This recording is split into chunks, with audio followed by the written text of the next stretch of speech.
Favorite bites, Corbonix, and this pop. Get out of my face.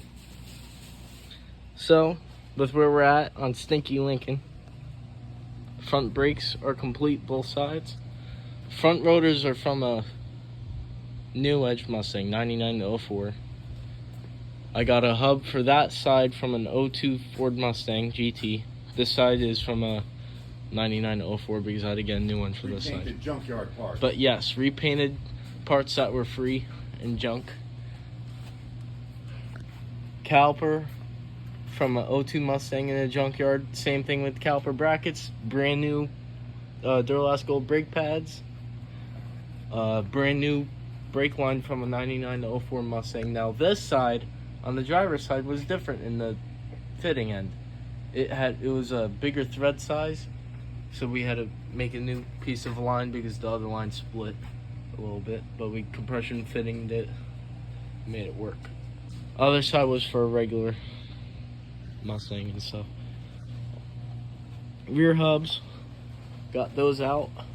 So what we're gonna do, better than the factory, this bolt here goes that way to match that way. Well, now we're gonna go that way against that way, if you get what I'm saying, because you can't get the bolt out. So put a new airbag in there from a West Star unit. It's from the website Parts Geek, very common. Put new O-rings in it. The bellows coming down, so it's good. Painted the factory calipers, so we're doing factory calipers. Bought brand new rotors from a 99 Cobra, but they're the exact same if you look for a 94 Mark VIII, so people know. Same size and everything.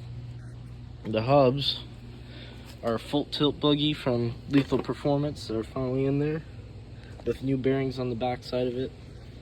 So you press the hub out, and then press the bearing that way, so against each other, if you want to say.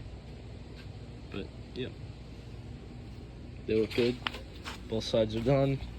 This took about, I want to say, an hour and a half. It wasn't that bad. This pretty much wasn't that bad. It took longer to get the axle shaft ends out, but that's good now. I'm gonna put Never Sees on the ending. I already cleaned these up. I just gotta put Never Sees on it to make it that much better. But we got the man, the myth,